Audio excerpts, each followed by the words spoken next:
Hello to my beautiful YouTubers. This is my blog that I did because I couldn't get to my stall sometimes. So this is what it looks like. You can see, pretty bouncy.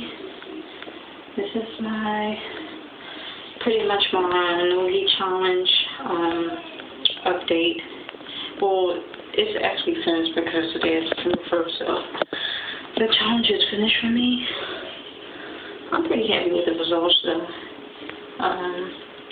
Yeah, it's very shiny. That's good volume. I like it a lot.